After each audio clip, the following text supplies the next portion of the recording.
ओम ब्रह्मदेवाय नमः। ओम ब्रह्मदेवाय नमः।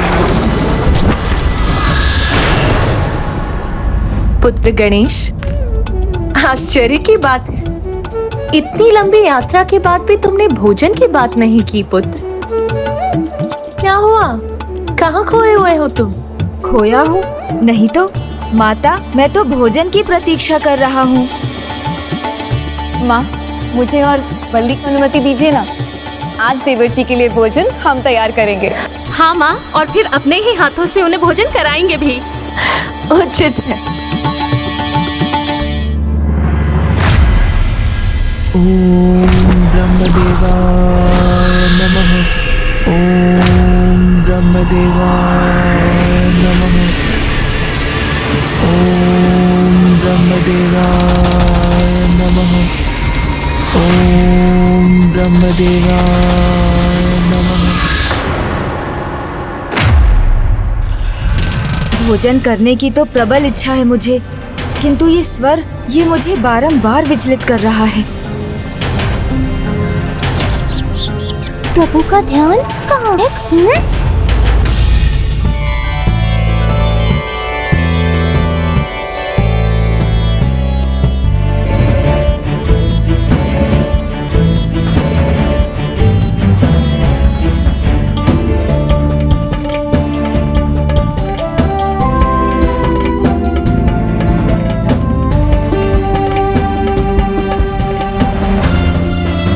देवर जी संकोच मत कीजिए, निश्चिंत होकर भोजन कीजिए। ये लीजिए एक और। देवर जी, आपके प्रिय मोदक भी बनाए हैं, खाइए ना। लीजिए लीजिए लीजिए।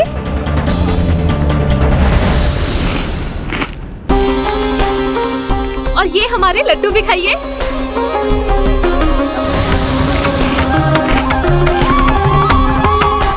माँ देखिए ना, सभी का दुलारा तो अनुज गणेश ही बना हुआ है। मुझे तो जैसे सब भूल ही गए। भूले हुए तो आप थे स्वामी, हम दोनों को। देवर जी ने ही तो आपको हमारा स्मरण कराया था, इसीलिए अधिक दुलार के अधिकारी है। ओम ब्रह्मदेवाय नमः। ओम ब्रह्मदेवाय नमः। ओम ब्रह्मदेवाय नमः। ओम ब्रह्मदेवाय नमः। ओम ब्रह्मदेवाय नमः। ओम ब्रह्मदेवाय नमः। आहा, आनंद आ गया। देवर जी, आपको भी भोजन में आनंद आया ना? भाभी माँ, भोजन स्वादिष्ट तो था, किंतु क्या देवर जी? देवर जी बताइए ना। किंतु भाभी माँ, मैं इस बात से अत्यंत आश्चर्यचकित हूँ कि मुझे आप दोनों के हाथ से भोजन करके भी उतना ही आनंद आया जितना माता के हाथों से भोजन करके आता है। माँ, हम अभी आते हैं। पुत्र, यहाँ आकर आज पहली बार तुम्हारी भाभी माँ ने इतने प्यार से तुम्हारे लिए भोजन बनाया ही नहीं, तुम्हें इतने दुलार से खिलाया भी है। तो क्या तुम? समझ गया माता, मुझे भी उनके स्वागत के लिए उन्हें कोई उपहार देना चाहिए, यही ना? किंतु आप चिंता मत कीजिए, मैं उसके लिए तैयार हूँ। मैं अभी गया और अभी आया। चलिए मूषक जी, भाभी माओ के लिए उपहार तैयार करना है।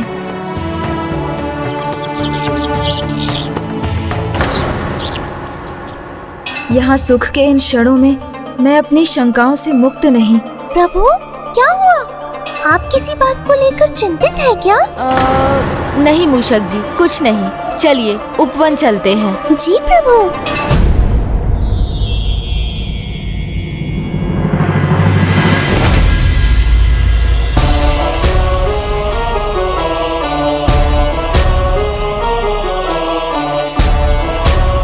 ये लीजिए प्रभु।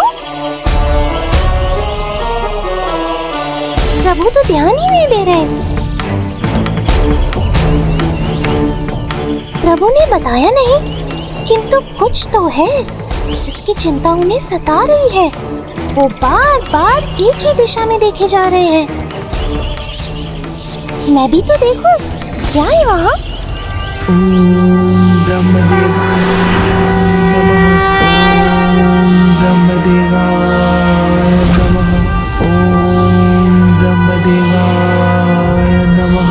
ओम ब्रह्मदेवाय। हो गया, हमारा कार्य संपन्न हुआ। अद्भुत प्रभु, भाभी माँ को आपका ये उपहार बहुत भाएगा। उचित है, फिर चलिए उन्हें भी यहीं ले आते हैं। ओम ब्रह्मदेवाय नमः। क्या हुआ प्रभु, जो आप इतनी देर से चिंतित दिखाई दे रहे हैं? ज्ञात नहीं मूषक जी, किंतु बहुत समय से कोई ब्रह्मदेव की तपस्या में लीन है और उससे मुझे नकारात्मक संकेत प्राप्त हो रहे हैं। अब जब वो तप संपन्न होने वाला है तो मुझे ऐसा आभास हो रहा है जैसे वो कुछ ऐसा मांगने वाली है जिससे संपूर्ण सृष्टि पर बहुत बड़ा संकट आने वाला है। किंतु ये कौन है? आप किसकी तपस्या की बात कर रहे हैं प्रभु? उसकी। उठो करकटी, तुम्हारी तपस्या पूर्ण हुई। करकटी, करकटी। ब्रह्मदेवाय नमः।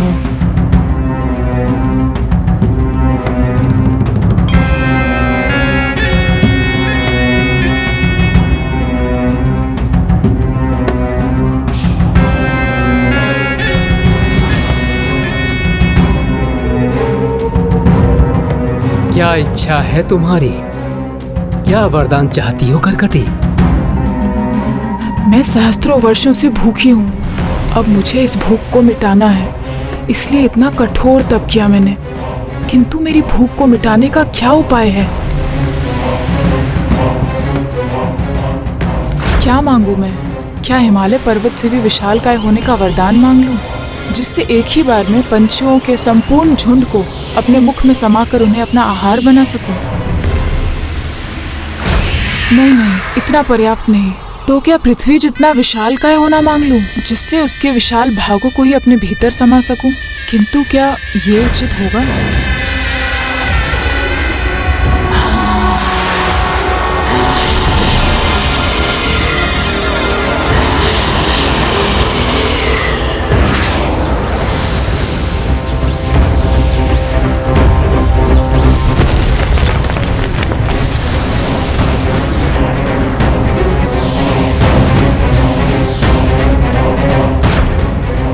नहीं, इस छोटी सी पृथ्वी से मेरा क्या होगा? मुझे तो और चाहिए, सभी ग्रह चाहिए।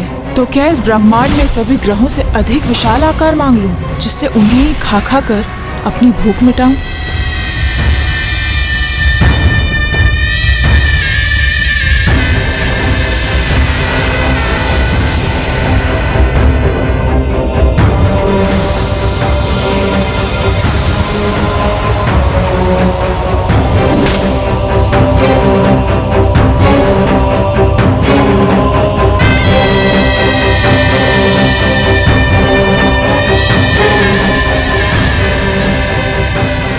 नहीं, जितनी विशाल हो जाऊंगी मेरी भूख भी उतनी ही विशाल होगी। ये भी पर्याप्त नहीं, तो मुझे और कुछ चाहिए। प्रभु, ये इतनी देर से क्या चिंतन कर रही है?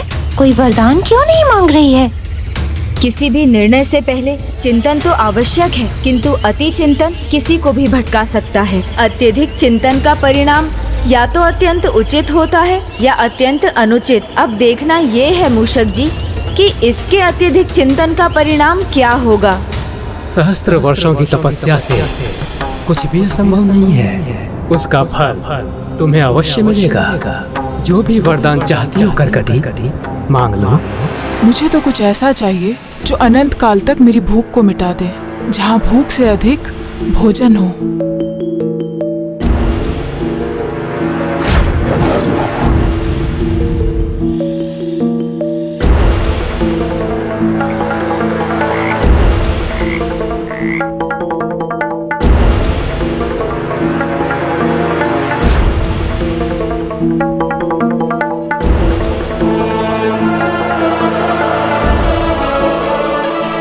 छोटी सी चींटी के लिए तो इतना ही भोजन बहुत अधिक है। तो मैं क्यों ना ब्रह्मदेव से मुझे चींटी से भी छोटा बनाने का वरदान मांग लूं।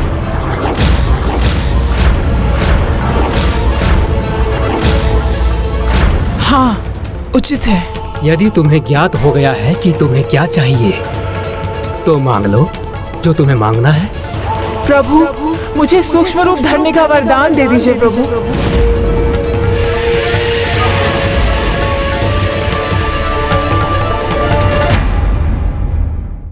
प्रभु, मुझे सूक्ष्म रूप धरने का वरदान दे दीजिए प्रभु।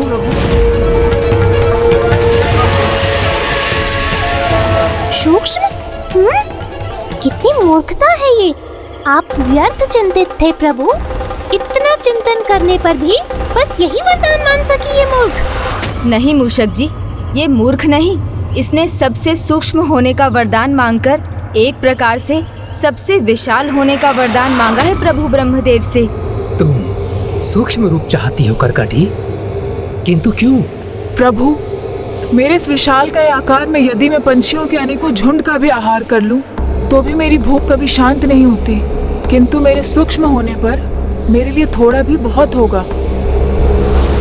आकार छोटा हो तो कम भोजन ही पर्याप्त है, किंतु जब उसी प्राणी में लोभ का भाव जाग जाए तो पर्याप्त भी उसके लिए अपर्याप्त हो जाता है।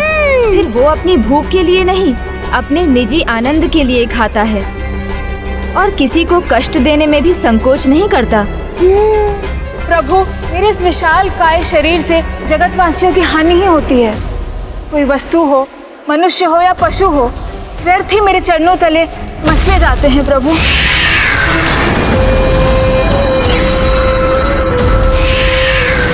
शत्रु यदि दिखाई दे और सामने से आए तब उसका सामना किया जा सकता है, किंतु शत्रु अदृश्य हो और सूक्ष्म होकर छिपकर गुप्त वार करे तो? प्रभु, सूक्ष्म रहूंगी तो मुझसे किसी की हानि तो नहीं होगी प्रभु।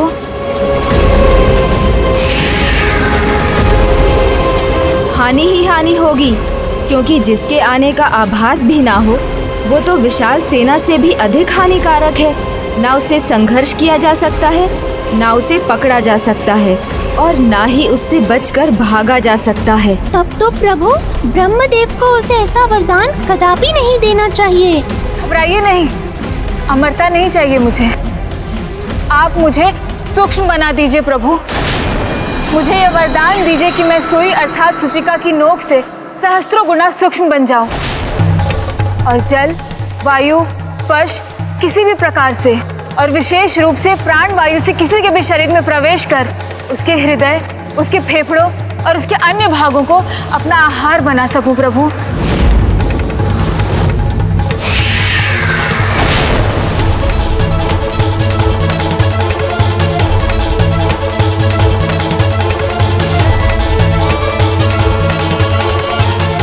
तथास्तु, तथास्तु। मैं तुम्हें वरदान देता हूँ कि मेरे अंतर ध्यान होते ही तुम सूक्ष्मतम जीव सूचिका बन जाओगी और वह उपसर्ग से युक्त तुम भी सूचिका कहलाओगी, भी सूचिका कहलाओगी। धन्यवाद प्रभु।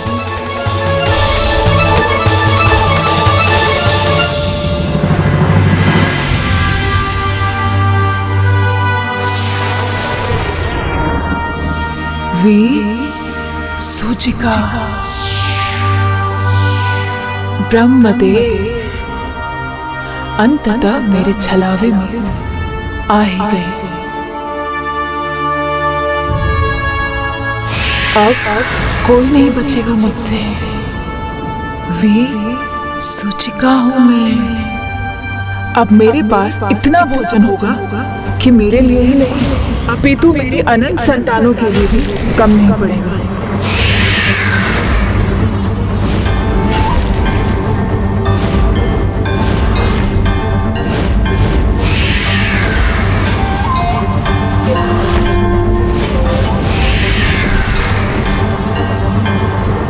मेरी आशंका सत्य हो गई। अब कहीं अपनी भूख मिटाने के लिए ये कोई संकट ना उत्पन्न कर दे। बस यही एक इच्छा है मेरी। किस इच्छा की बात कर रहे हैं देवर जी?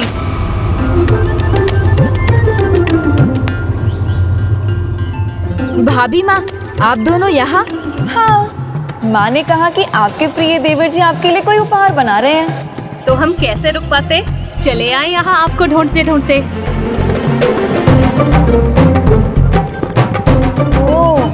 अवश्य कोई गुप्त उपहार तो है वहाँ, है ना? हाँ, नहीं नहीं, मेरा अर्थ है हाँ। अब भेद खोल ही दीजिए, हमें हमारा उपहार दिखा ही दीजिए। उचित है, फिर आप देख लीजिए। ये है उपहार, आशा है आपको भी अच्छा लगेगा।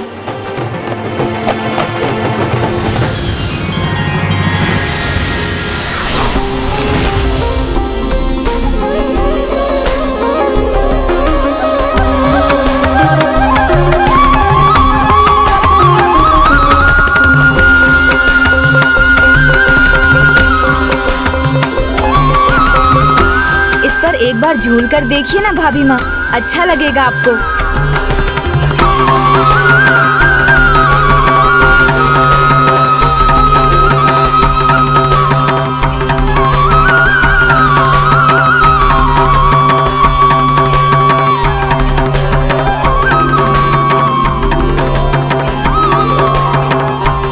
अब बताइए, आप मेरे उपहार से प्रसन्न है ना भाभी माँ? आपने जिस प्रकार इसे इतने सुंदर पुष्पों से सज्जित किया है, वो मुझे अधिक भाया है। तो मैं इस झूले को प्रतिदिन इसी प्रकार सज्जित करता रहूंगा। कैलाश में तो अनेक सुंदर पुष्प हैं।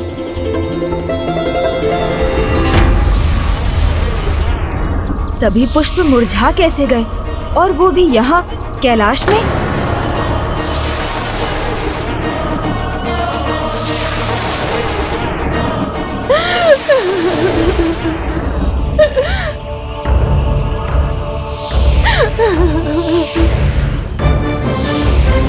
ये क्या?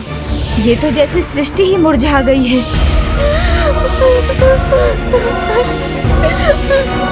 कौन है ये? किसके रोने का स्वर है ये?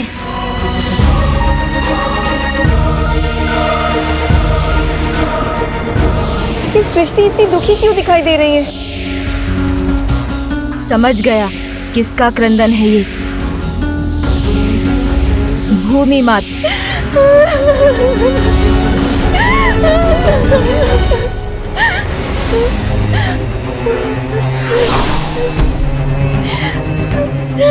क्या हुआ माता भूमि? क्या कारण है आपके संकट का? माता बताइए ना मुझे, आप पर छाए इस संकट का क्या कारण है? विसूचिका।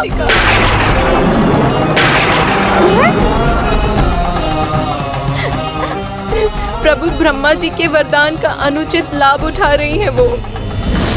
अपनी भूख मिटाने के लिए सहस्त्रों वर्षों का तप किया है उसने, और वो अपना नियंत्रण खो चुकी है। वो सूक्ष्म रूप पाने के बाद अपने ही जैसी अनेकों विसूचिकाएं उत्पन्न कर रही है प्रभु।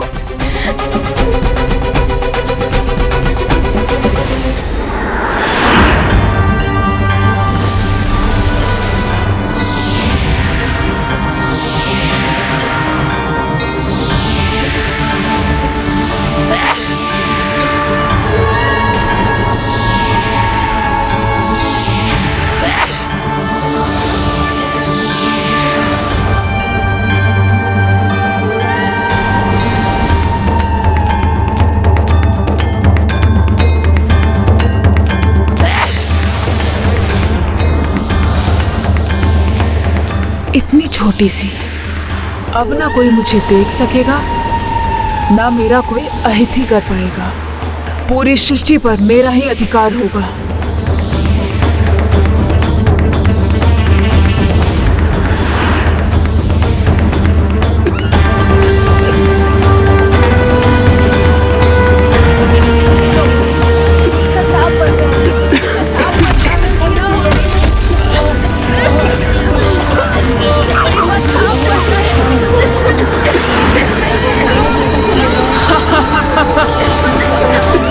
आहार ही आहार, मुझे और आहार चाहिए।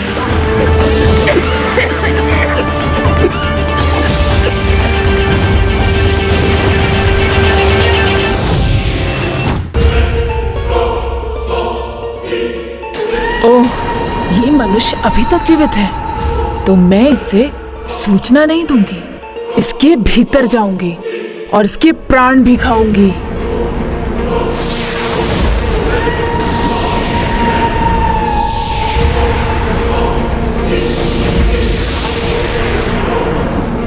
प्रभु, मेले और मंडी ही नहीं, उस हर स्थान तक पहुंची है जहां पर मनुष्य एकत्रित होते हैं।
माँ, क्या हुआ माँ? माँ, माँ, माँ, आंखें खोलिए माँ। मेरी माँ की सहायता कीजिए ना, इनको क्या हो गया? कोई तो मेरी सहायता कीजिए, मेरी माँ की। माँ उठिए ना माँ, क्या हुआ आपको? आंखें खोलिए माँ। माँ। प्रभु, यदि ये विसूचिका यहाँ इसी प्रकार फैलती रही तो बिना किसी युद्ध के, बिना किसी दिव्य अस्त्र के प्रभाव के, बिना किसी प्रलयंकारी दुर्घटना के संपूर्ण संसार ही नष्ट हो जाएगा। प्रभु, हे प्रभु गणेश जी, रक्षा कीजिए।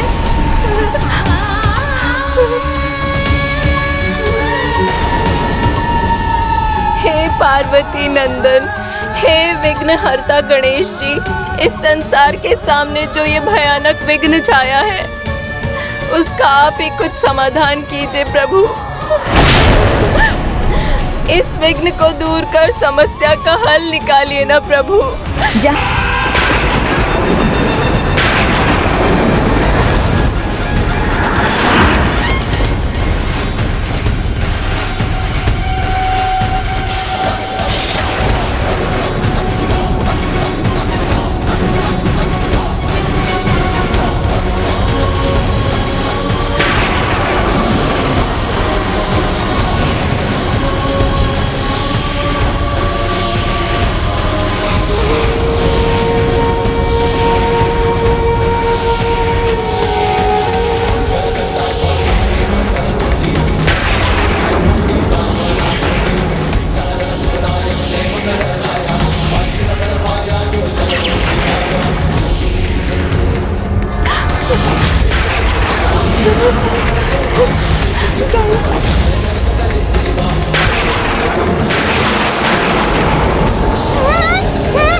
अभी मैं स्वस्थ हूँ, चिंता मत करो, संकट टल गया।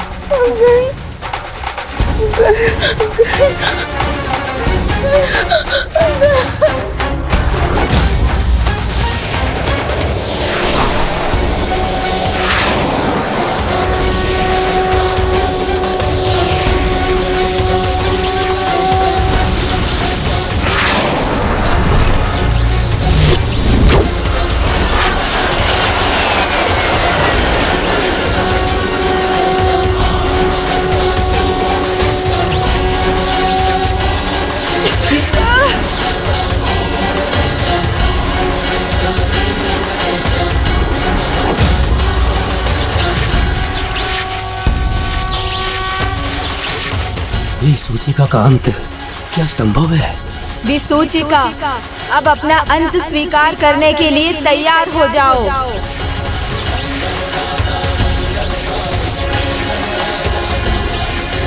अब तुम्हारा अस्तित्व सदा सदा के लिए मिट जाएगा। रुक जाइए विघ्नहर्ता गणेश। प्रणाम प्रभु। आप उसका अंत नहीं कर सकते विघ्नहर्ता गणेश। अपने लालच को बढ़ने देकर अपनी भूख पर नियंत्रण ना कर उसने आपके वरदान का अनुचित लाभ उठाया है। मानव जाति को, जगत को बड़ा भयंकर त्रास दिया है, उसे नष्ट करने पर तुली हुई है। इसलिए इसका दंड तो उसे मिलना ही चाहिए और इसका एकमात्र दंड है उसका अंत। वो दंड की भागी अवश्य है पार्वती नंदन, किंतु उसका अंत नहीं किया जा सकता।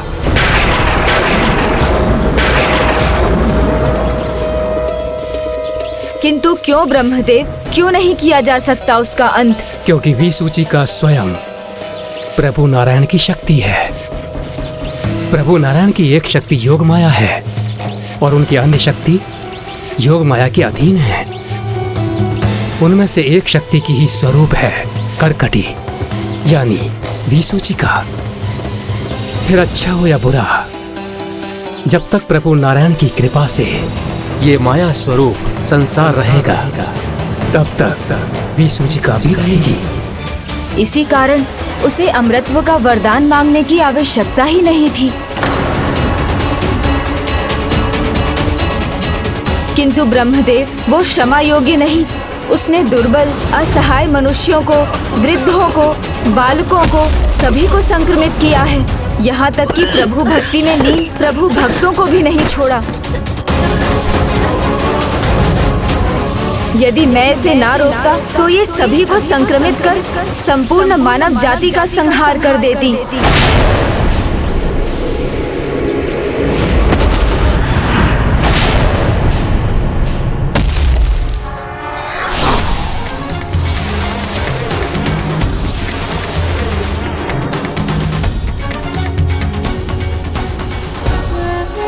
नारायण की योग माया की एक शक्ति स्वरूप होते हुए भी मैं ये कैसी भूल कर बैठी। धिक्कार है मुझ पे। मैं मात्र दंड की अधिकारिणी हूँ, क्षमा की नहीं। प्रभु, मैं समझ गई हूँ। मैं दंडित होने के ही योग्य हूँ प्रभु। मैं अपना अपराध स्वीकार करती हूँ और मैं प्रायश्चित करना चाहती हूँ प्रभु। इसलिए आप मुझे जो भी दंड देंगे मुझे स्वीकार है प्रभु।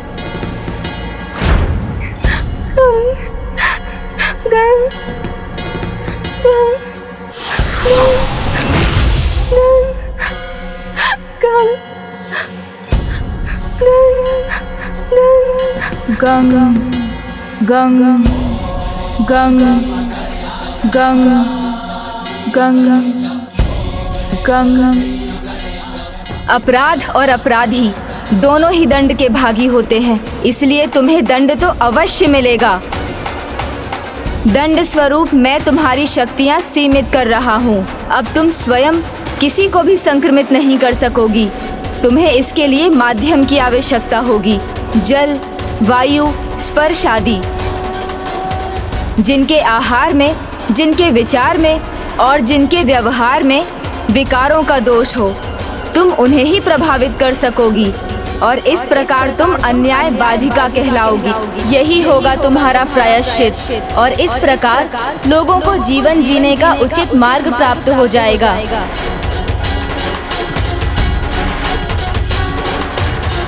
प्रभु, मुझे आपका ये दंड स्वीकार है प्रभु। अब भयाक्रांत रहने का कोई कारण नहीं पुत्री। अब शांत हो जाओ, चिंता मत करो। प्रभु, कदाचित वो बालिका अभी भी आतंक के प्रभाव में है।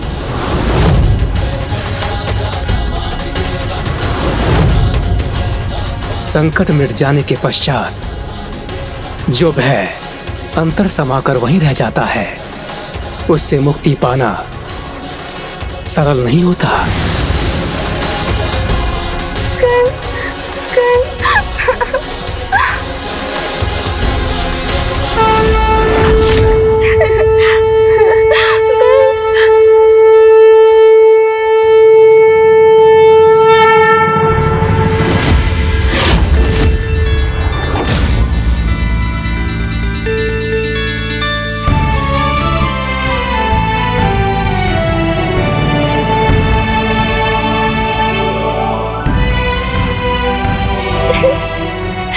छोटी बहन, शांत हो जाओ ना।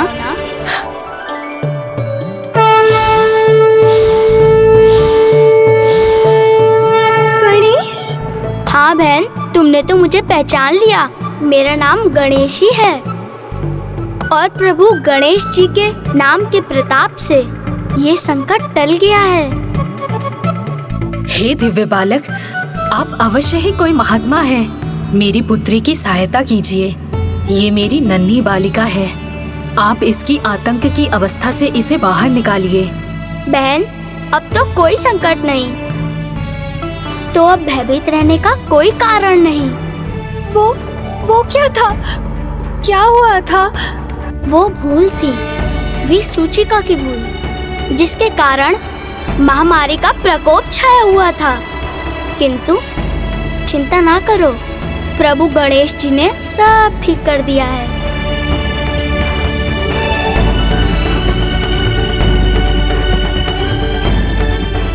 देखो बहन, तुम्हारी माँ और अन्य लोग पूर्णतः स्वस्थ हो चुके हैं।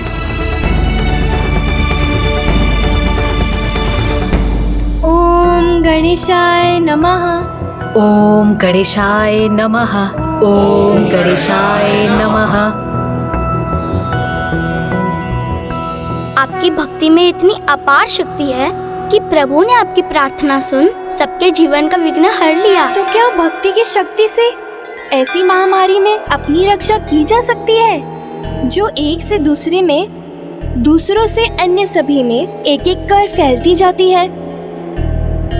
जिनके पास भक्ति की शक्ति है, आचार, विचार और व्यवहार में स्वच्छता की सदाचार का परिचय है, प्रभु ऐसे व्यक्ति की सदैव रक्षा करते हैं। तो क्या इतना पर्याप्त है? नहीं बहन, इसके अतिरिक्त हमें अपने गृह की स्वच्छता का भी ध्यान रखना अनिवार्य है।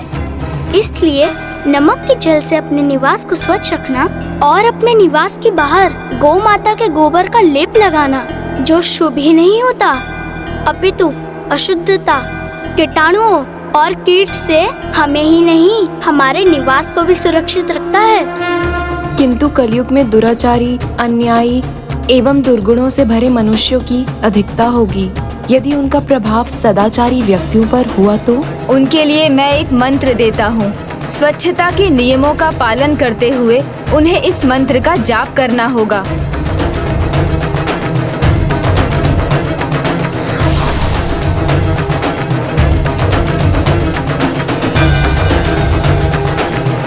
ओम ह्रीं ह्रां ह्रीं राम विष्णु शक्तिये नमः। अर्थात हे विष्णु शक्ति, मैं आपसे इस महामारी को दूर करने की प्रार्थना करता हूँ। ओम ह्रीं ह्रां ह्रीं राम विष्णु शक्तिये नमः।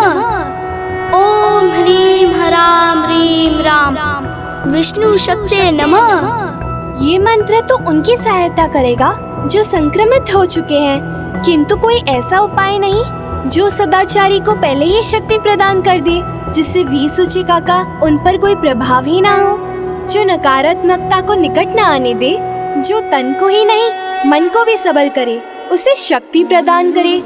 यदि ऐसा कोई उपाय संभव है प्रभु, तो फिर वो कलयुग में भी मानवता और सदाचार दोनों की ही रक्षा करेगा। जैसा कि मैंने आपको पूर्व में बताया था, उसके लिए शीघ्र पृथ्वी पर एक ऐसे दिव्य पौधे का जन्म होगा जो आरोग्य का प्रतीक होगा, जिसके पूजन से मन को शक्ति मिलेगी, जो प्रसाद बनकर तन को भी शक्ति प्रदान करेगा, उसे निरोग रखेगा। प्रत्येक निवास के आंगन में उसका होना ही शुद्धि और सकारात्मकता देगा।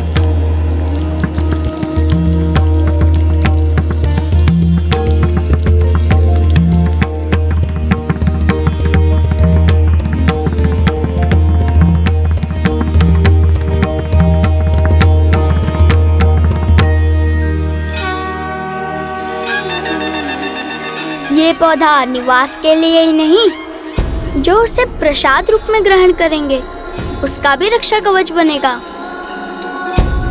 कोटि कोटि धन्यवाद आपका बाल महात्मा। आपने तो यहाँ स्वयं आकर विघ्नहर्ता के समान हमारे सारे विघ्न हटा दिए। माँ, आपको स्मरण नहीं इन्होंने क्या कहा था? ये गणेश ही तो है।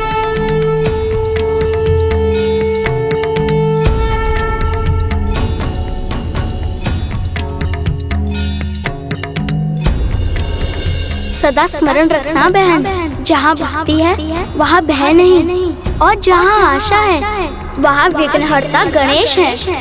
इसलिए भक्ति और आशा को कभी मत खोना।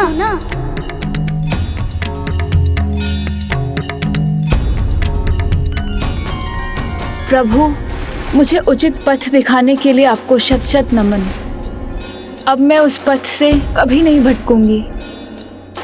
हे विघ्नहर्ता गणेश जी, मुझे इस विघ्न से उबारने के लिए आपका कोटि कोटि धन्यवाद।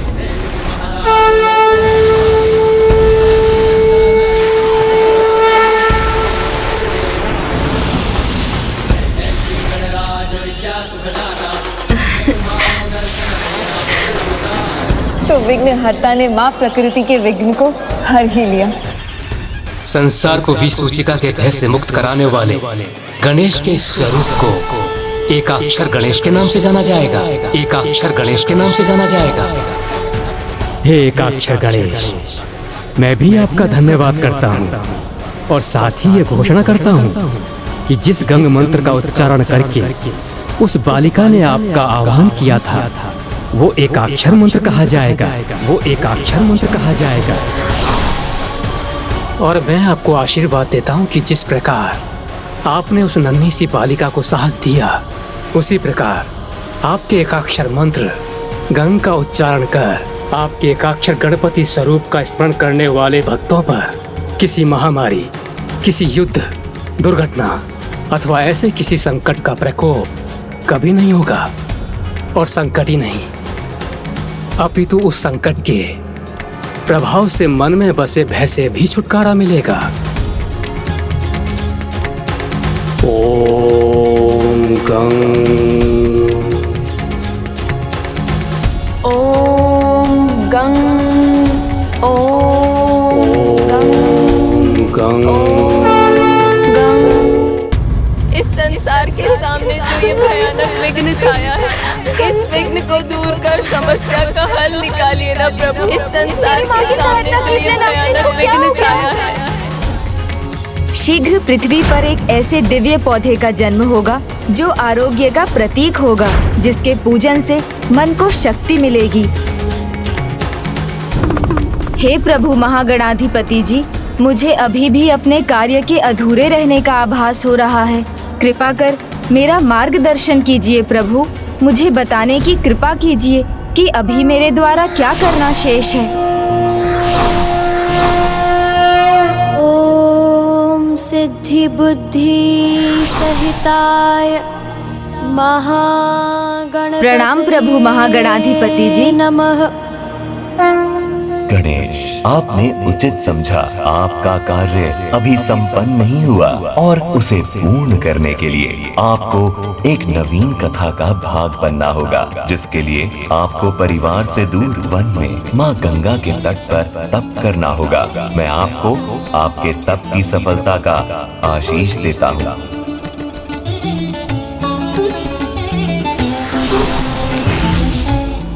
शुभ कार्य में तो तनिक भी विलंब नहीं करना चाहिए, तो मैं अभी माता और पिताश्री से अनुमति लेकर अपने तप के लिए प्रस्थान करता हूँ। किंतु क्या माता मुझे आज्ञा देंगी?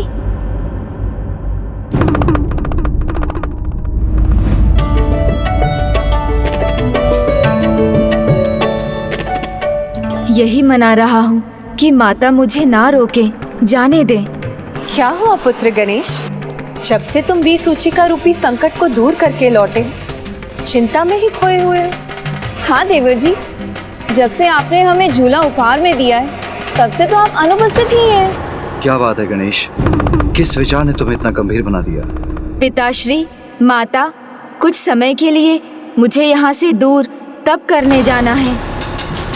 नहीं पुत्र, मैं तुम्हें अचानक यूँ कहीं नहीं जाने दूंगी, और अब तो हमें तुम्हारे विवाह की तैयारी भी करनी है। किंतु माता, विवाह का तो विचार भी नहीं है मेरे मन में। मुझे तप के लिए जाना ही होगा, ये अनिवार्य है। और वैसे भी मैं तो अभी बालक ही हूँ, मेरी इच्छा विवाह की है ही नहीं। मुझे तो ब्रह्मचर्य व्रत का पालन करते हुए ही अपना जीवन बिताना है। ओह, तो क्या अब तुम भी वही हट करोगे जो तुम्हारे भ्राता ने किया था? नहीं पुत्र, तुम तो मेरी हर बात स्वीकार करते हो ना, तो अब तुम मेरे लिए कोई कठिनाई मत खड़ी करो। ये तो माँ ने सर्वथा उचित कहा है अनुज गणेश। वैसे भी विवाह के लाभ तो तुम ही ने मुझे समझाए थे, तो अब तुम स्वयं विवाह से पीछे नहीं हट सकते। किंतु माता। किंतु परंतु कुछ नहीं पुत्र, मैं कुछ नहीं सुनना चाहती। मैं तुम्हें कहीं नहीं जाने दूंगी।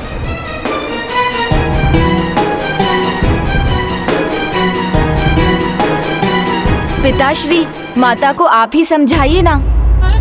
प्रिय, स्वर्ण भी तप कर ही कुंदन बनता है। चंदन भी घिसने के बाद ही ललाट पर लगाया जा सकता है। कदाचित गणेश का तप भी अकारण न हो, इसलिए हमें उसे रोकना नहीं चाहिए। किंतु इसका विवाह स्वामी, वो कैसे होगा? और ये तो ब्रह्मचर्य का पालन करने की बात कर रहा है। आप चिंता मत कीजिए देवी। कार्तिकेय का विवाह भी तब हुआ था जब वो अपने तप के लिए दक्षिण की दिशा में गया था। तो संभव है अब गणेश के तप से भी इसके विवाह का संयोग उत्पन्न होगा। इसलिए हमें गणेश को अनुमति दे देनी चाहिए। संभव है इसके तप के पीछे संसार का कल्याण छिपा हो। हाँ माता, मुझे अनुमति दे दीजिए ना।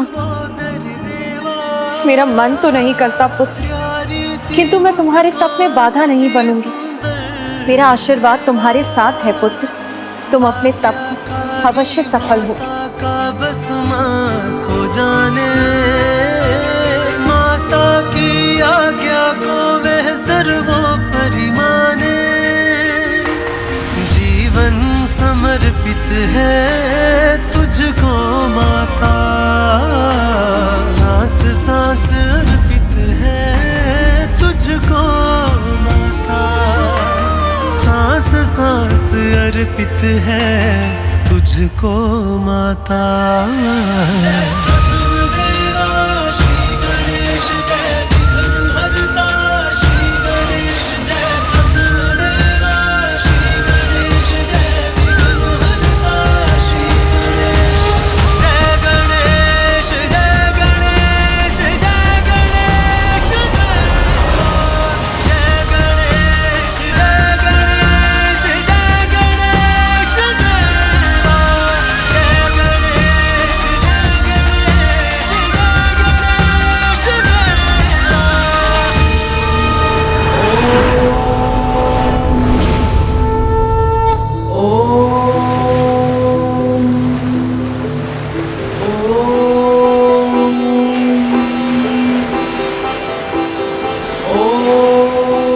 नारायण नारायण, ये कौन है तेजस्वी तपस्वी जिसके तप से सूर्य जैसे तेज का विस्तार हो रहा है?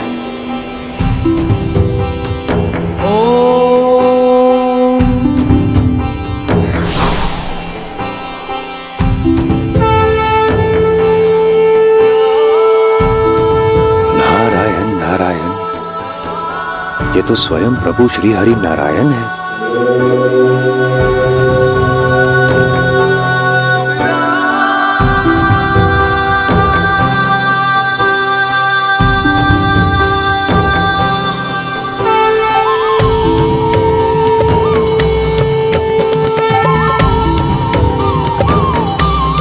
ये तो प्रभु श्री हरि नारायण नहीं, पंच मुकुटधारी श्री कृष्ण है।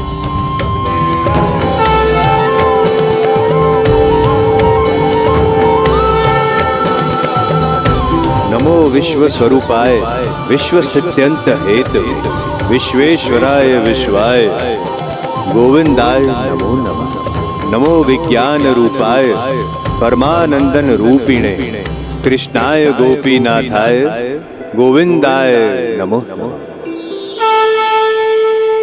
हे गोलोक विधाता परम श्री कृष्ण, देवर्षि नारद का प्रणाम स्वीकार कर।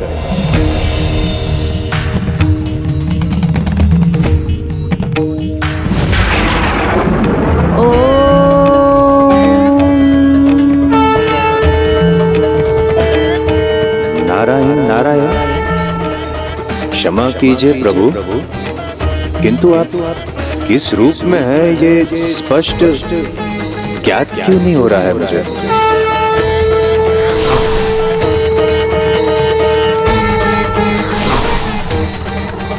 प्रभु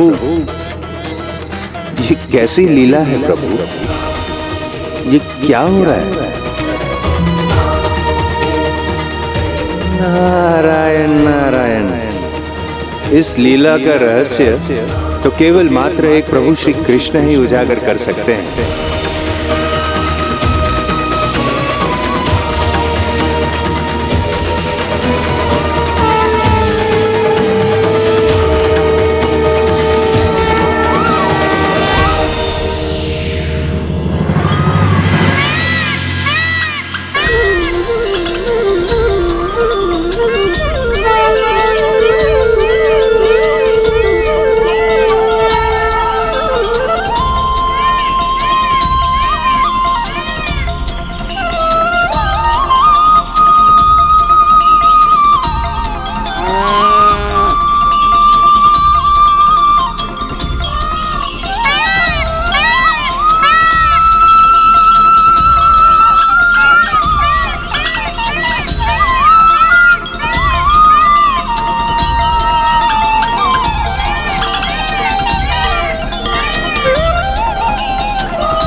विघ्नेश्वराय वरदाय सुरूप्रियाय लंबोदराय सकलाय जगत हिताय नागाननाय श्रुति यज्ञ विभूषिताय गौरी सुताय गणनाथ नमो नमस्ते। प्रणाम श्री गणेश। व्यक्ति जिस भाव दृष्टि से सृष्टि को देखेगा, सृष्टि उसे वैसी ही दिखेगी। और भाव दृष्टि का बदला जा सकता है, और दृष्टि का भाव बदलते ही सृष्टि भी बदल जाती है। इसीलिए तो पाषाण में भी हमारे दर्शन हो जाते हैं। इसीलिए तो गणेश में मेरे और मुझ में गणेश के दर्शन हो रहे हैं आपको देवश्री।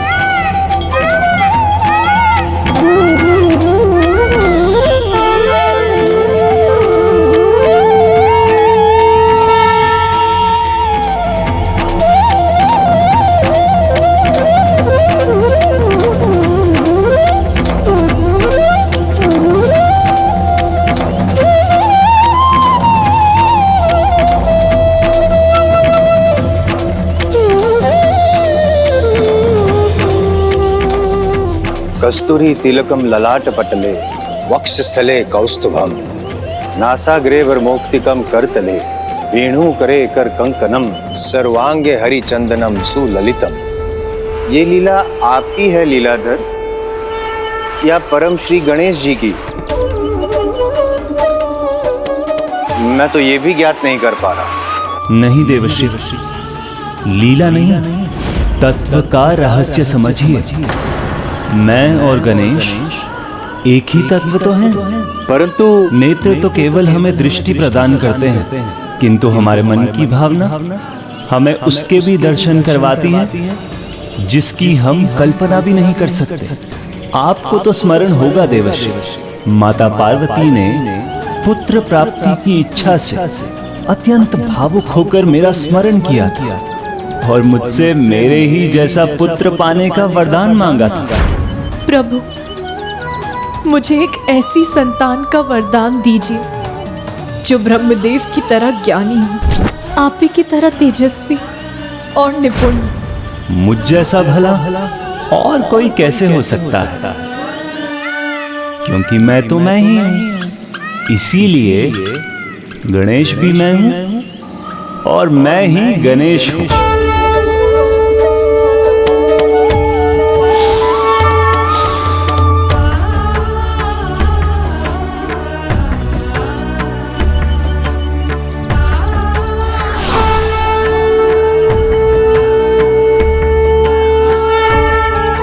नारायण नारायण, समझ गया प्रभु, किंतु इस लीला के पीछे भी कोई रहस्य अवश्य है। देवर्षि नारद, आपसे भला सत्य कहां छिप सकता है? आपने उचित समझा, संसार की बुद्धि और युक्ति दोनों के ही स्वामी गणेश ही हैं, और वो तो विधि और विधान दोनों के कारण भी हैं। और अब स्वयं गणेश ही रचेंगे विधि का नया विधान।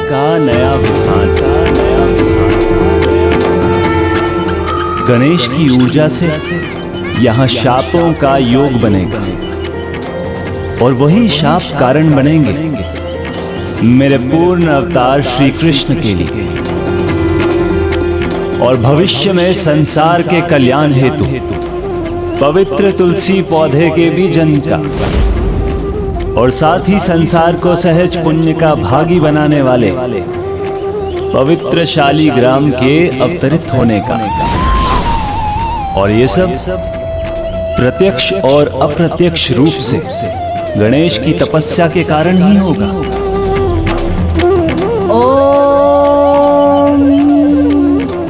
तुलसी वृक्ष के उत्पन्न होने की यात्रा तो आज यहाँ गोलोक से ही आरंभ होगी।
गोपियों, इसमें से एक भी फल उचित नहीं है। मुझे संपूर्ण गोलोक से श्रेष्ठतम फल ही चाहिए।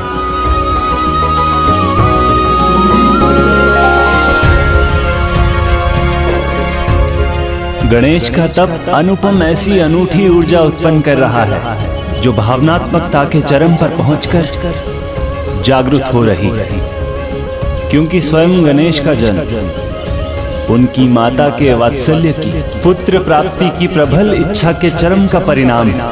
और यहाँ सभी पर इस ऊर्जा का अद्भुत प्रभाव होगा, जिससे उनकी भावनाओं में एक नवीन ज्वान आएगा और फिर जो होगा वो विधि का नवीन विधान हो।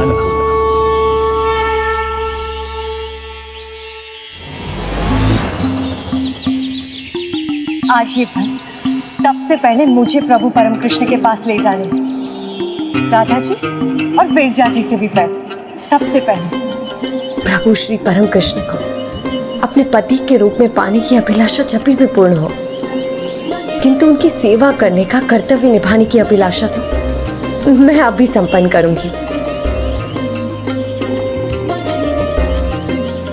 आप सब मुझे ऐसे एकटक क्यों देख रही है, जैसे तुलसी को कभी देखा ही नहीं। मुझे देखना छोड़िए और जल्दी से मेरी सहायता कीजिए, शीघ्रता कीजिए ना, जाइए।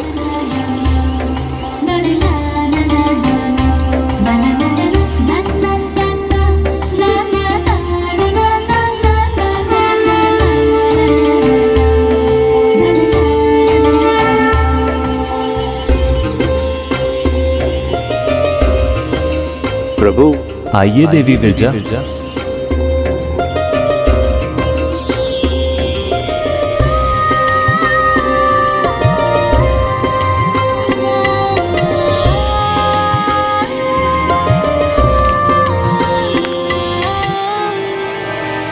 नारायण नारायण। प्रभु की सेवा में गोपियों के आगमन का समय हो गया, अर्थात मेरे प्रस्थान का समय हो गया। किंतु प्रभु गोलोक तक आया हूँ और आपकी शक्ति मैया राधा के दर्शन से वंचित होकर लौट गया तो आपके दर्शन पाने का दिव्य सुख अधूरा रह जाएगा। प्रभु मैया कहाँ है? प्रणाम देवर्षि। प्रणाम। आपके लिए प्रभु की सेवा का आनंद आहा हा हा। नहीं तो राधा जी सदा इनके साथ रहती, और जब वो नहीं भी होती हैं तब भी वो सदा प्रभु के मन में विराजमान होती हैं। और राधा जी गणेश जगत कल्याण हेतु तपस्या कर रहे हैं और उनकी इस तपस्या से यहाँ शापों का योग बनेगा, जिससे कलयुग में लोगों की भलाई का मार्ग खुल जाएगा।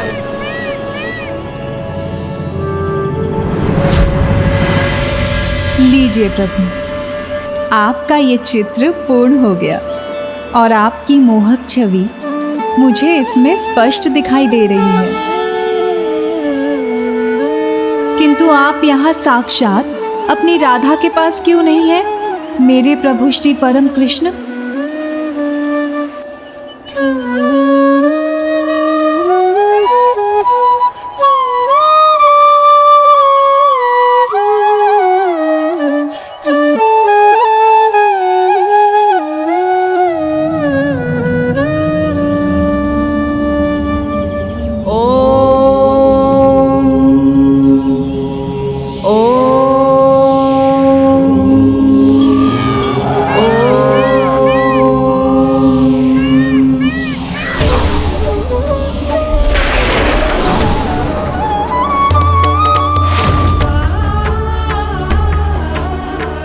ये क्या हो रहा है प्रभु?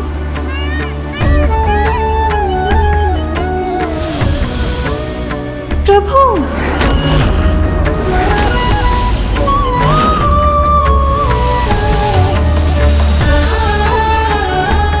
चित्र में भी आपकी छवि धूमिल क्यों हो रही है प्रभु? मेरे प्रभु, मेरे श्री परम कृष्ण।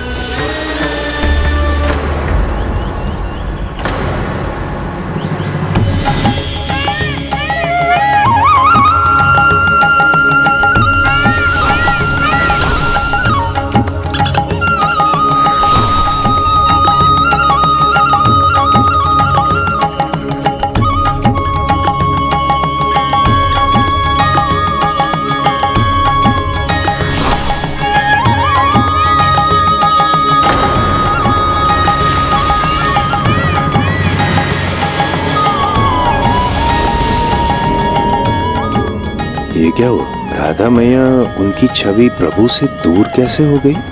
राधे, अब वो समय निकट आ गया है जब एक दूसरे से दूर होना ही हमारी नियति होगी और हमें अपने पुनर्मिलन के लिए लंबी प्रतीक्षा करनी होगी। नहीं प्रभु, ऐसा संभव नहीं। आपकी राधा आपसे दूर नहीं हो सकती। एक तो ये लीला और उस पर आज फिर भोर से दोपहर हो गई, परंतु मुझे आपके दर्शन पाने का सौभाग्य नहीं मिला। मेरे साथ ये अन्याय क्यों प्रभु? कदाचित आपको मुझसे प्रतीक्षा करवाने में आनंद आने लगा है, परंतु आज मैं प्रतीक्षा नहीं करने वाली। आप जहाँ भी हैं वहीं पहुंचकर आपसे उत्तर लूंगी।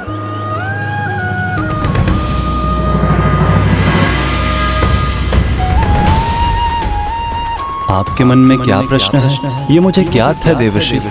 आपके पास आने वाला किसी रहस्य को लेकर विचार ना करे, ये कैसे हो सकता है? धीरज रखिए, समय के साथ आपको आपके सभी प्रश्नों के उत्तर प्राप्त हो जाएंगे।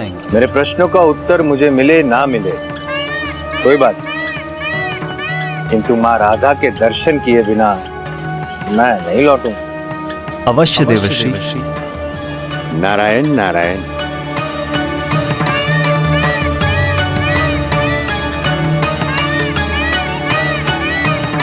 प्रभु, एक प्रश्न और है। आज आपके परम मित्र सुदामा, जो यहाँ के द्वारपाल होते हैं, वो दिखाई नहीं दे रहे। देवर्षि, यदि आपको सुदामा जी से भेंट करनी है तो पहले आपको गोपी तुलसी को ढूंढना होगा, क्योंकि जहाँ तुलसी रहती है सुदामा जी भी वहीं पाए जाते हैं।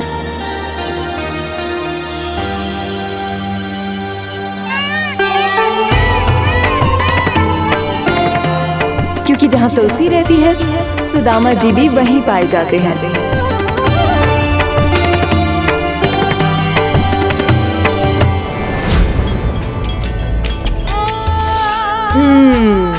ये स्वादिष्ट है, इसे रखती हूँ। तुलसी, तुमने अपने फलों की टोकरी तो बहुत अच्छे से सज्जित की है ना? सुदामा जी का इतना ध्यान है तुम्हें? क्यों? सुदामा जी क्यों? मेरा उनसे क्या संबंध है? मैं ना उनका विचार करती हूँ, ना ही उनका कोई कार्य। मेरा तो सर्वस्व प्रभु को न्योछावर है। मेरे मन मंदिर में उन्हीं की मूरत है, सुदामा की नहीं। अब चलना चाहिए, कहीं विलंब ना हो जाए। ये फल शीघ्र ही प्रभु कृष्ण को जो पहुंचाने हैं।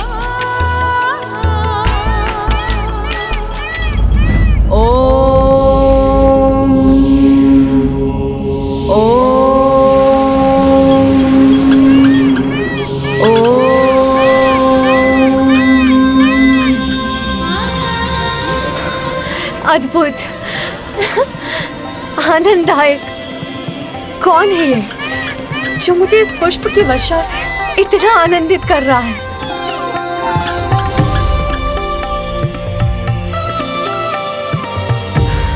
इतना सुंदर मोरपंख, इसे तो मैं ही रखूंगी।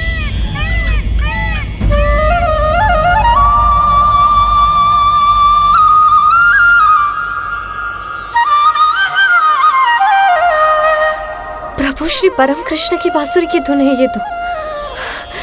अवश्य प्रभु मेरी सेवा से प्रसन्न हुए हैं और अब मेरे लिए इतना कुछ कर रहे हैं।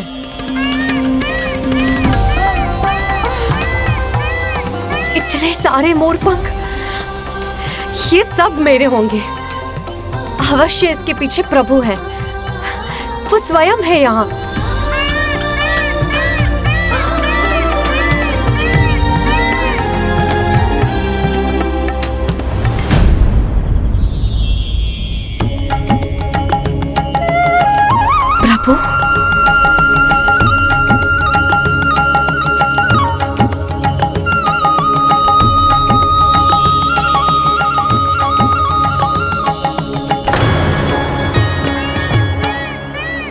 आप सुदामा जी, ये उचित नहीं है।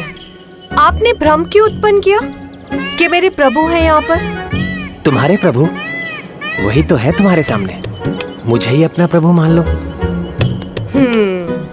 प्रभु मान लो आपको। विरजा जी ने उचित कहा था, जहाँ तुलसी है वहीं सुदामा जी भी।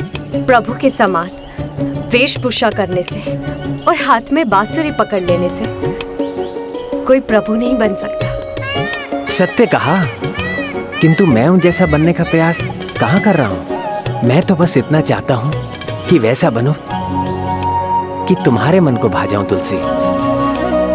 सुदामा जी, कल्पना की उड़ान को यहीं रोक दीजिए, क्योंकि मेरे पास ना व्यर्थ का समय नहीं है। विलम्ब हो रहा है मुझे। विलम्ब हो नहीं रहा, विलम्ब तो हो चुका है। हो चुका है? हाँ, देवी विरजा वहाँ पहले ही पहुँच चुकी हैं। पहुँच चुके हैं? किंतु तुम उदास मत होना। कल प्रभु के दर्शन सर्वप्रथम तुम्हें हो, इसका उपाय मैं करूँगा। अब इतनी सुंदर सज्जा ऐसे ही व्यर्थ थोड़ी ना होनी चाहिए। सुंदर है ना? हाँ, मुझे तो ये सब सुंदर लग रहे हैं। ये फलों की डलिया भी, ये सज्जा भी, और उसे सज्जित करने वाले ये हाथ भी। वो तो कमल के उस डंठल के समान है जो अपनी सुंदरता से परम श्री कृष्ण का भी मन मोह लेते हैं। और जिसके हाथ इतने सुंदर हों, उसकी तो सुंदरता का वर्णन ही नहीं किया जा सकता।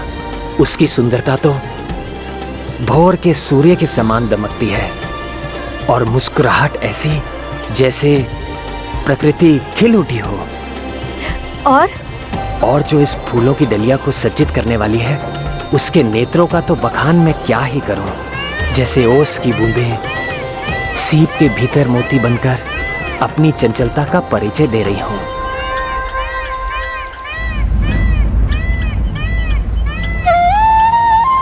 प्रभु श्री कृष्णा का इतना सुंदर चित्र तो मैया राधा ही बना सकती है। अगर चित्र यहाँ है तो माता राधा यहीं कहीं होनी चाहिए।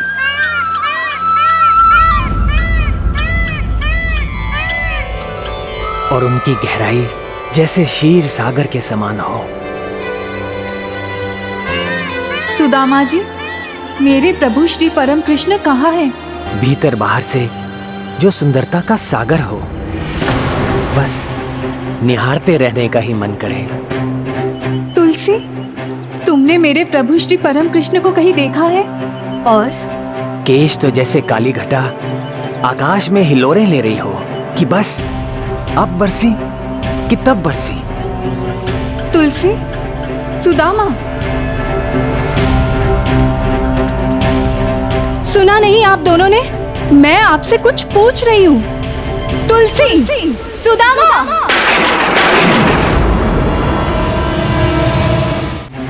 कहाँ है मेरे प्रभु श्री परम कृष्ण?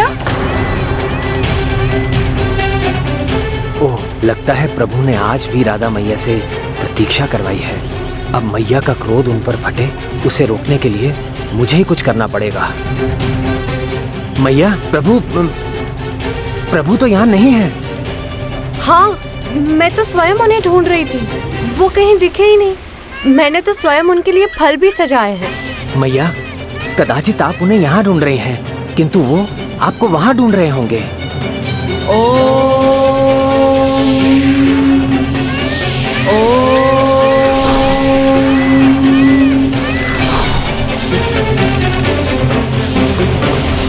मैया, वहाँ जाने का क्या लाभ होगा? प्रभु तो आप ही को ढूंढने गए होंगे, तो वहाँ कैसे होंगे?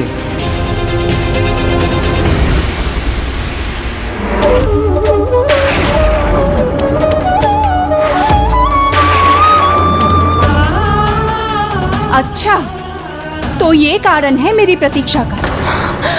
विरजा ने आपको रोक कर रखा है यहाँ।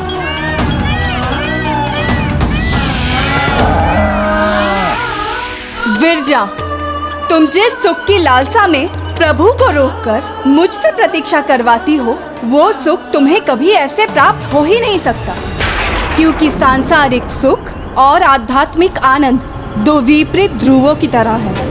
बिना एक को छोड़े दूसरा तो प्राप्त हो ही नहीं सकता, और वो सुख प्रभु के हृदय से जुड़ने से ही प्राप्त होता है, मात्र उनका साथ पाने से नहीं। जिस प्रकार तुम्हारी कामनाओं और भावनाओं के बहाव पर तुम्हारा कोई नियंत्रण नहीं, उसी प्रकार गोलोक और संपूर्ण जगत के बीच नदी के रूप में तुम्हारा बहाव होगा। और ये श्राप है मेरा, नदी के रूप में तुम्हारा बहाव होगा, और ये श्राप है मेरा।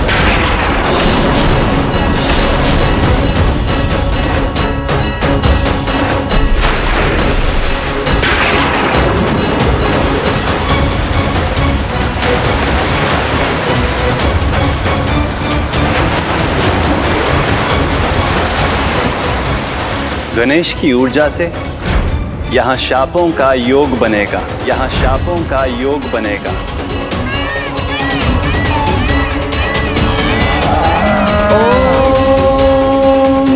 शांत हो जाइए मैया, इस प्रकार क्रोध। असत्य तो आपने भी कहा था ना सुदामा जी, तो आप मुझे क्रोध करने से कैसे रोक सकते हैं? और यही नहीं, जब मैंने आपसे प्रभु को लेकर पूछा तो उत्तर देना तक भूल गए थे आप, क्योंकि आपका ध्यान तो तुलसी में रमा हुआ था। आपका ये आचरण यहाँ गोलोक वासियों को नहीं, असुरों को ही शोभा देता है। तो उचित है, यदि आपको इसी में आनंद आता है तो मैं आपको भी श्राप देती हूँ। भूलोक में एक असुर बनकर आपका जन्म होगा। भूलोक में एक असुर बनकर आपका जन्म होगा।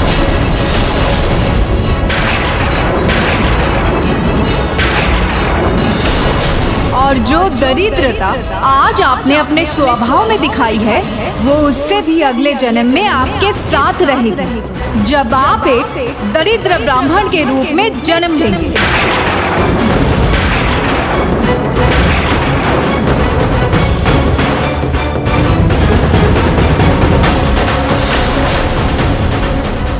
कहीं देवी राधा मुझे भी श्राप ना दे दे, मुझे उनसे क्षमा मांग लेनी चाहिए। और तुलसी, तुम भी तो दोष से मुक्त नहीं। सुदामा के साथ उनके अनुचित आचरण की भागीदार तो तुम भी थे। इतनी चंचलता है तुम्हारे मन में कि प्रभु सेवा से निकलने पर भी उससे भटक गई, वो भी मात्र अपनी प्रशंसा के 2 शब्द सुनकर। नाम जपती हो प्रभु श्री परम कृष्ण का, और मन में वास करती है चंचलता, और चंचलता तो मानव स्वभाव है। इसलिए मैं तुम्हें श्राप देती हूँ कि तुम भूलोक पर कि तुम मानव रूप में जन्म लो। मानव रूप में जन्म लो।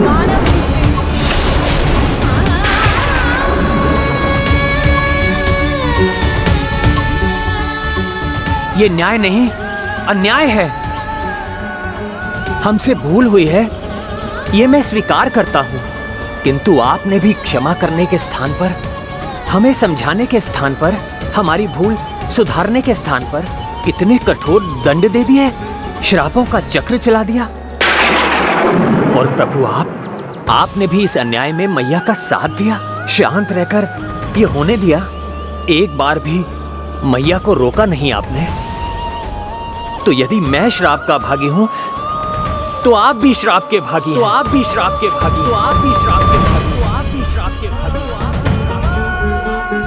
आप अपने प्रभु के लिए अपने प्रेम भाव के कारण देवी तुलसी के प्रति मेरे प्रेम को समझने में असमर्थ रहे, और भूलोक में जन्म लेने का श्राप देकर हम दोनों को दूर कर दिया। उसी प्रकार मैं भी आपको श्राप देता हूँ। आप दोनों को भी भूलोक में जन्म लेना होगा। भूलोक में जन्म लेना होगा। आप दोनों को भी वियोग सहना होगा। वियोग सहना होगा। वियोग सहना होगा। हाँ मैया, प्रभु श्री परम कृष्ण और आपको एक दूसरे से बिछोह की पीड़ा सहनी होगी। बिछोह की पीड़ा सहनी होगी। बिछोह की पीड़ा सहनी होगी।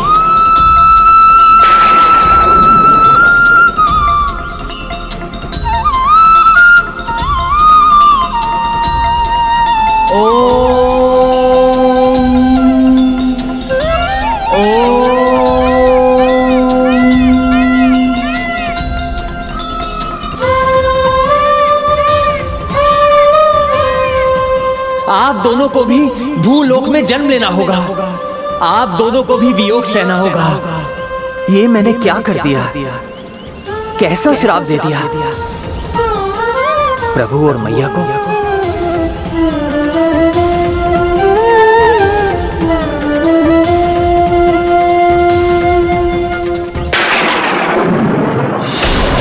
नहीं राधे।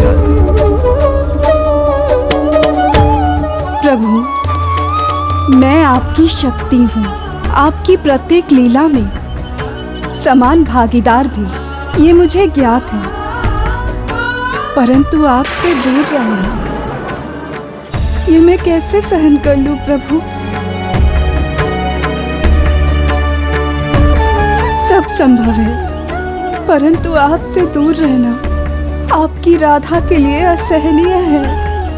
बड़े लक्ष्य की प्राप्ति बड़े त्याग के बाद ही संभव। त्याग ही जीवन में सुधार का आधार बनता है, और ये दायित्व केवल मनुष्य का नहीं अपितु ईश्वर का भी है। हमें भी जगत कल्याण हेतु परम त्याग करना ही होगा।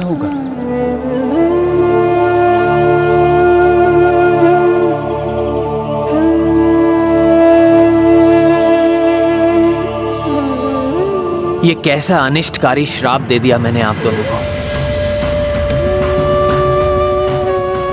मैया, आपने सत्य ही कहा था। मैंने आसुरी स्वभाव का परिचय दिया है, इसलिए मेरा जन्म असुर कुल में ही होना चाहिए। इसी योग्य हूं मैं, इसी योग्य। मुझे क्षमा कर दीजिए प्रभु, मुझे क्षमा कर दीजिए।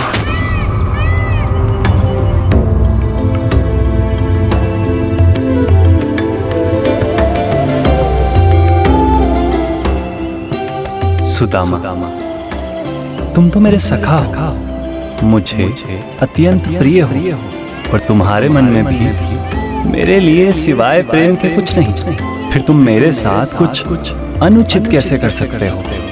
आज यहाँ जो भी हुआ वो नियति के अनुसार ही हुआ। वो नियति जिसे स्वयं प्रभु श्री गणेश ही निर्धारित करते हैं, जिसे वही लिखते हैं।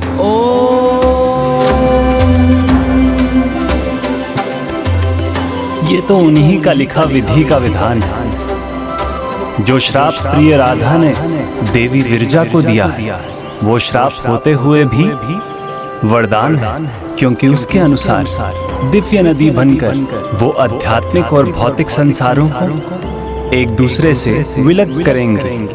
अब गोलोक में उन्हीं को प्रवेश मिलेगा जो सांसारिक सुखों के प्रति अपने सभी आकर्षणों को त्याग कर अध्यात्म की भावना और पूर्ण भक्ति और निष्ठा से विरजा नदी को पार कर आगे बढ़ेंगे। और राधा ने तुम्हें जो श्राप दिया है सुदामा, वो तुम्हारे लिए भी वरदान ही होगा।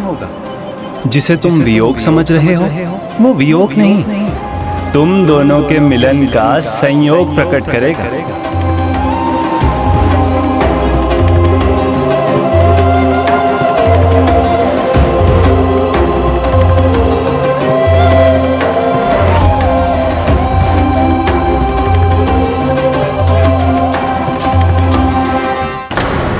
देवी तुलसी, आपको तो एक परम सुख प्राप्त होने वाला है। इस श्राप के कारण मेरे एक दिव्य रूप में आपको मेरा सानिध्य प्राप्त होगा, और इस प्रकार आपकी प्रबल कामना भी पूर्ण हो जाएगी।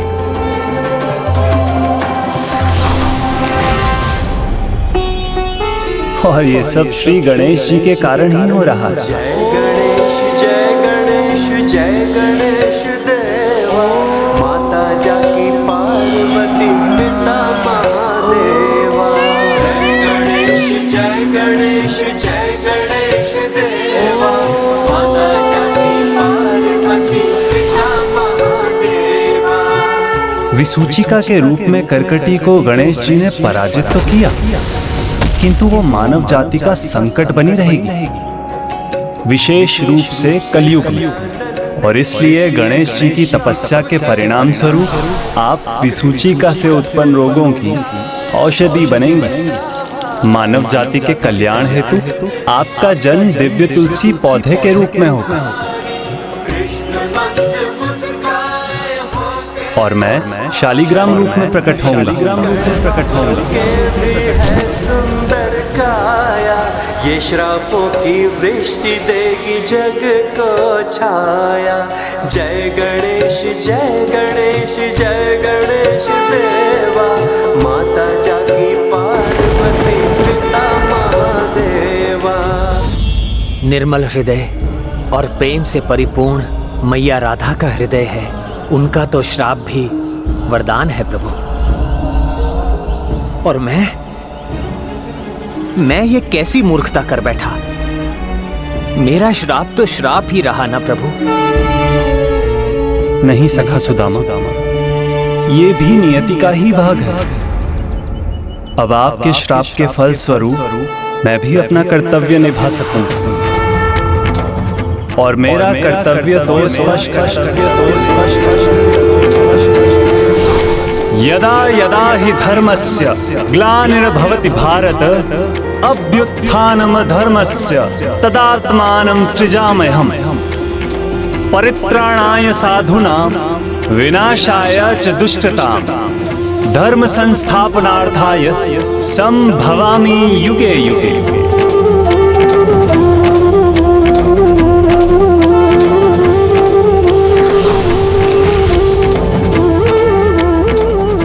अर्थात जब जब संसार में धर्म की हानि होगी, संतों और साधुओं पर अत्याचार होंगे, तब तब धर्म की रक्षा हेतु मैं अवतार लूंगा और अधर्म का नाश करूंगा। और अब आपके श्राप के कारण मैं श्री कृष्ण अवतार लूंगा, जो मेरे पूर्ण अवतार होंगे। दुराचारी कंस, जरासंध, शिशुपाल के वध का कारण बनूंगा। धर्म युद्ध महाभारत का प्रणेता होऊंगा और पृथ्वी पर धर्म की स्थापना करूंगा। आपकी लीला अपरंपार है प्रभु। नारायण नारायण। ये मेरी ही लीला नहीं है देवर्षि, ये तो श्री गणेश द्वारा रचित नियति भी है, जिसका एक महत्वपूर्ण भाग उजागर होना भी शेष है। अर्थात अभी तक जो हुआ उसको आधार देने के लिए अभी एक मुख्य श्राप तो शेष है। और एक श्राप?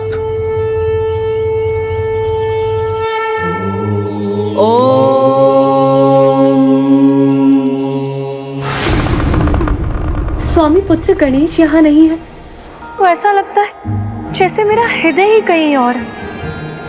सब कुछ शून्य लगता है।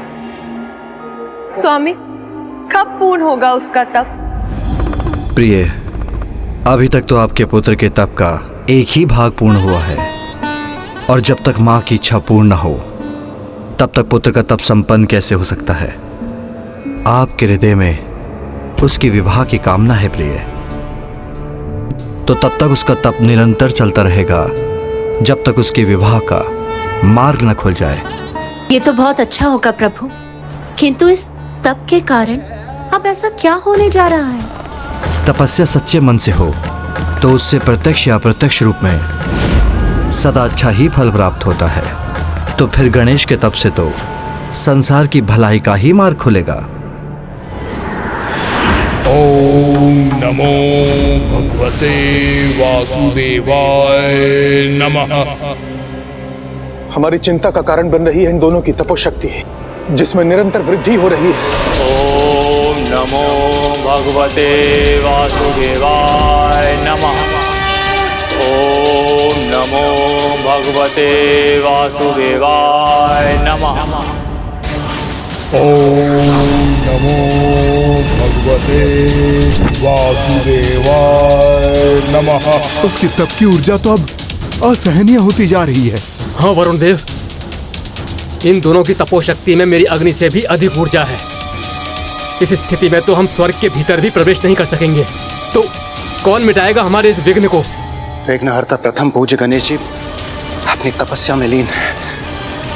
इस समस्या का निवारण करने के लिए हमें उनके पास जाना होगा जिनकी ये दोनों तपस्या कर रहे हैं, प्रभु श्री हरि नारायण। अब मात्र वो ही इस समस्या का समाधान सुझा सकते हैं। शांताकारं भुजगशयनं पद्मनाभं सुरेशं वन्दे विष्णुं भवभयहरं सर्वलोकैकनाथं। प्रणाम श्री हरि नारायण। प्रणाम माता। प्रभु, आपकी चिंता का कारण मुझे ज्ञात है देवराज इंद्र। आप चिंता मुक्त हो जाइए। राक्षस राज दंभ का यज्ञ अब पूर्ण होने ही वाला है। ओम नमो भगवते वासुदेवाय। और महाराज धर्मध्वज की तपस्या भी उसके चरम पर है। ओम नमो भगवते वासुदेवाय नमः। विघ्नहर्ता श्री गणेश का तप जिसका आधार है, वो प्रभु श्री परम कृष्ण की ही लीला है, जिसका अपने अगले चरण में जाने का समय आ गया है। धन्यवाद प्रभु।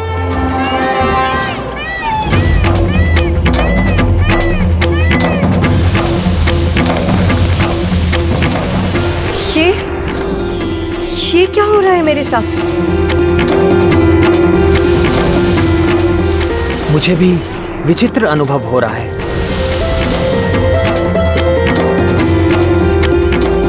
ओम नमो भगवते वासुदेवाय नमः।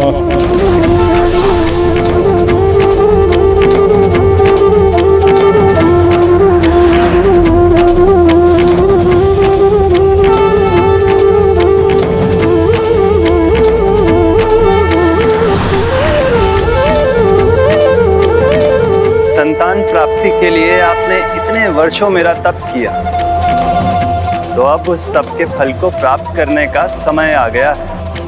अब समय आ गया है आप दोनों का भूलोक में जन्म लेने का। यदि आप मेरे तप से प्रसन्न हैं, तो मुझे वरदान दीजिए कि मुझे ऐसा पराक्रमी पुत्र प्राप्त हो जो स्वयं श्री कृष्ण स्वरूप हो, जो त्रिलोक विजेता बने और जो देवताओं से अविजित रहे और सबसे अधिक आपका परम भक्त हो। तथास्तु, तथास्तु। मैं आपको ऐसे महापराक्रमी, तेजस्वी, परम भक्त पुत्र प्राप्त करने का वरदान देता हूँ, जो राक्षस कुल में जन्म लेने पर भी परम पूजनीय होगा, जिसका नाम शंखचूड़ होगा, जिसका नाम शंखचूड़ होगा। सुदामा, आप असुर राज दंभ के परिवार में शंखचूड़ के नाम से जन्म लेंगे।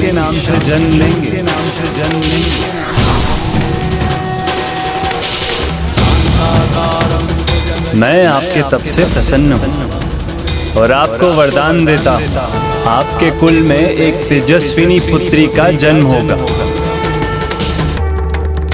एक ऐसी पुत्री जो यशस्वी होगी, पवित्रता की प्रतीक होगी, जिसका नाम तुलसी होगा। तुलसी होगा।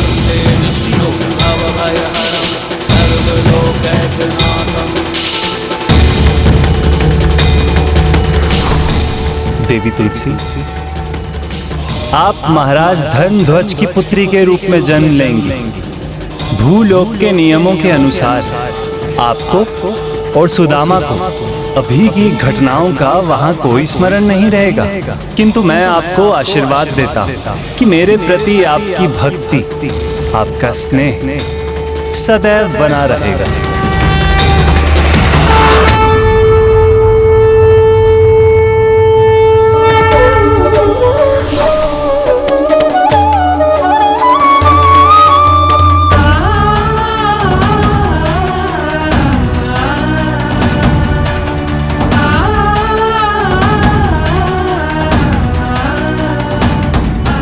गणेश जी, मैंने अपना कर्तव्य पूर्ण किया। अब आपको तुलसी को पौधे के रूप में जन्म लेने हेतु मार्ग प्रशस्त करना होगा।